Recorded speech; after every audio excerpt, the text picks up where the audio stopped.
여러분, 안녕. 발명의 세계에 푹 빠지고 있는 실과 시간이에요. 여러분의 번뜩이는 생각으로 이번 수업을 열어갈 준비가 되었나요? 좋아요. 그럼 함께 출발.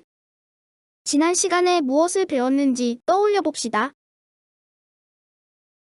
지금까지 세상에 없었던 물건 또는 방법을 새로 만들거나 이미 만들어진 물건을 개선해 새롭게 만드는 것을 무엇이라고 했나요? 맞아요. 발명이라고 했지요. 이 발명은 어느 날 갑자기 이루어지는 것이 아닌 누군가의 창의적인 생각과 끊임없는 노력으로 이루어지는 것이었어요.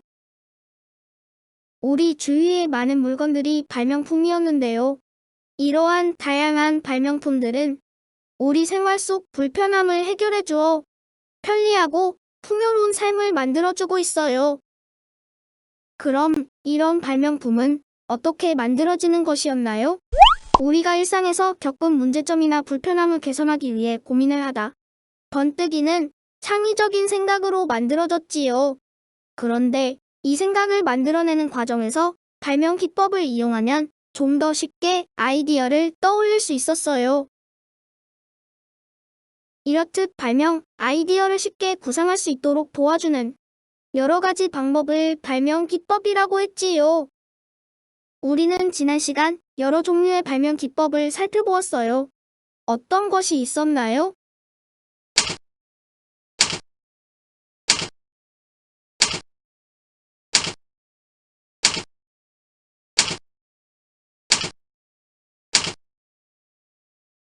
다양한 발명 기법들을 보니 여러분도 발명의 욕구가 활활 불타오르지 않나요?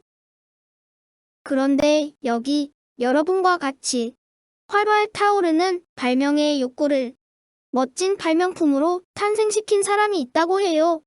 영상으로 살펴볼까요? 정채민 양이 대회에 제출했던 그 PPT 파일을 지금 화면으로 한번 잠깐 보실까요? 네. 자, 그 드라이기에 컵 같은 작은 그 원기둥이 그 장착된 모습인데, 저 기둥은 정확히 그 드라이기에서는 어떤 역할을 담당하고 있나요? 일단 원통 안에 타월을 부착하여 물기를 흡수할 수 있게 하였고, 네. 입구에 원통을 부착한 것은 바람이 원통을 타고 아래 위로 흐르면서 머리카락에 바람이 받는 면적이 길어지고 시간도 길어지게 하여 빨리 말릴 수 있도록 설계하였습니다. 그렇군요. 이게 이제 양쪽으로 돼 있으니까 바람이 이렇게 양쪽으로 쫙 빨리 지나가니까 머리가 빨리 마르겠네요. 시간이 절약되고. 야, 그렇군요. 아침에 저기 학교 갈 때 머리 말리기 시간 많이 걸리잖아요. 그죠? 여학생들 특히. 빨리 그 말리겠네. 학교도 일찍 가겠네요.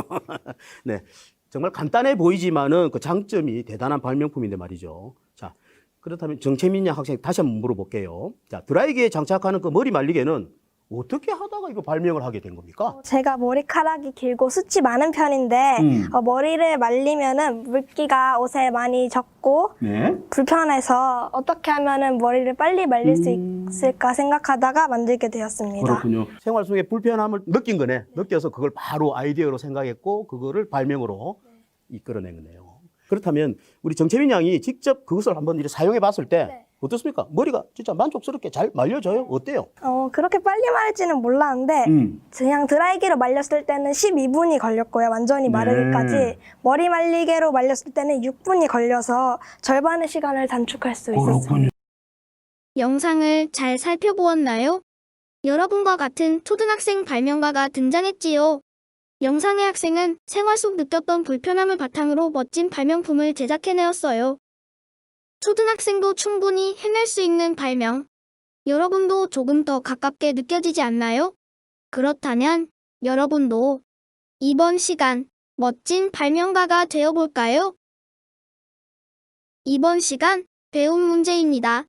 번뜩이는 눈빛으로 빠르게 읽어보아요. 발명을 하기 위해선 발명 과정을 알아야겠죠? 발명품이 탄생하는 과정을 기술적 문제 해결 과정으로 살펴볼까요?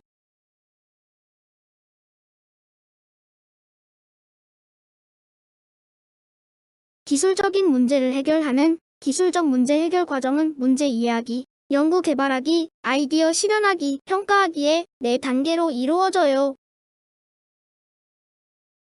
각 단계를 좀 더 자세히 살펴봅시다. 먼저 문제 이해하기 단계예요. 이 단계는 생활 속에서 느꼈던 불편한 점이나 개선해야 할 점 등을 확인하는 단계예요. 그림 속 친구는 스마트폰 스피커로 노래를 크게 들을 수 없다는 불편함을 겪고 있네요.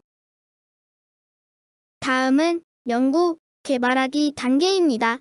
이 단계에서는 문제를 해결할 수 있는 다양한 아이디어를 구상하고 그중 가장 적절한 아이디어를 선정해 그림으로 표현해요.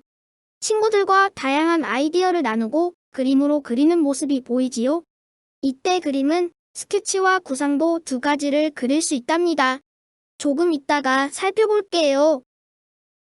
세 번째인 아이디어, 실현하기 단계입니다. 선정한 아이디어를 적용해 제품을 제작하는 단계예요.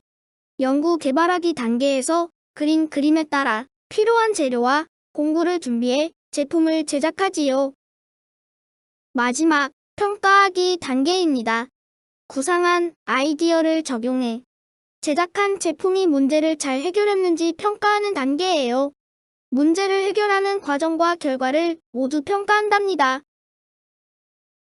자, 그럼 우리도 이 과정을 따라 생활 속 불편을 해결하는 발명품을 만들어 볼까요? 실과 교과서 67, 68쪽의 과정을 따라 창의적인 생활용품을 구상하고 제작해 볼 거예요. 교과서와 연필을 준비합시다. 먼저 문제 이해하기 단계입니다. 일상생활에서 불편을 겪었거나 개선할 점이 있다고 느낀 물건을 뽑아볼 거예요. 예시를 살펴보면 여러분은 어떤 물건에서 불편함을 겪었는지 생각해 보아요.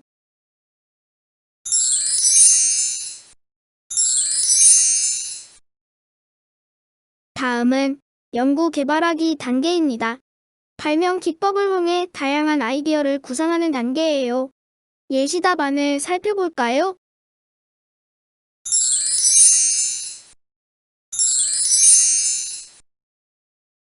혹시 발명 기법이 잘 기억나지 않는다면 교과서 64쪽과 65쪽을 참고하세요.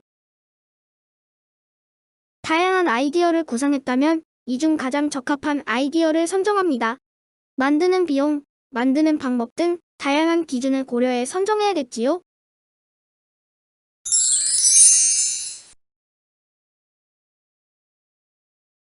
다음은 아이디어 스케치입니다. 아까 전에 연구 개발하기 단계에 그림의 스케치와 구상보고 있다고 얘기했어요. 그중 스케치는 구상한 아이디어를 빠르고 간단하게 나타내는 그림이에요. 만들고자 하는 제품의 모양과 구조를 종이 위에 자유롭게 그려 아이디어를 쉽고 빠르게 나타내는 것이랍니다. 스케치를 할 때는 먼저 물체의 윤곽을 대강 그린 뒤 외곽을 뚜렷하게 나타내고 불필요한 선을 지우며 물체를 구체화해가면 돼요. 자, 그럼 예시도 살펴볼까요?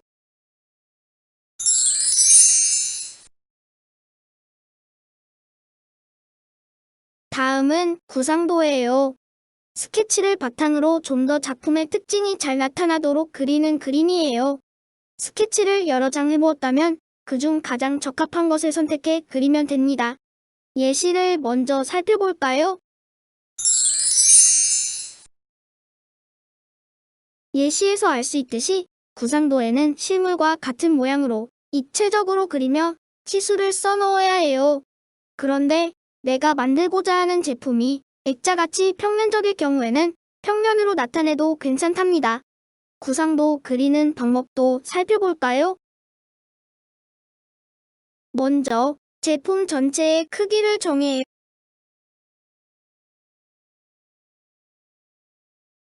먼저 제품 전체의 크기를 정해요. 다음으로 비례를 고려해 실물 모양으로 그린 뒤 세부 구조를 정확히 나타냅니다. 마지막으로 대략적인 치수를 써놨는데요. 단위는 밀리미터인데 단위를 표시하지 않고 숫자만 표시하면 돼요. 여러분도 교과서 뒤 활동지를 이용해 구상도를 그려보면 됩니다. 연구 개발하기 단계를 마쳤다면 아이디어 실현하기 단계예요. 여러분이 구상한 내용을 바탕으로 재료와 도구를 준비해 안전에 유의하며 작품을 제작합니다. 마지막 평가하기 단계예요. 사용한 재료와 도구들을 정리한 뒤 문제 해결 과정과 결과를 종합적으로 평가해보는 것이에요. 이렇게 발명품을 구상하고 제작하는 기술 전문 재해결 과정이 끝난답니다. 여러분도 앞서 살펴본 과정에 따라 창의적인 제품을 구상해봅시다. 실과 교과서 67쪽과 68쪽을 완성해주세요. 그럼 다음 실과 시간에 또 만나요. 안녕.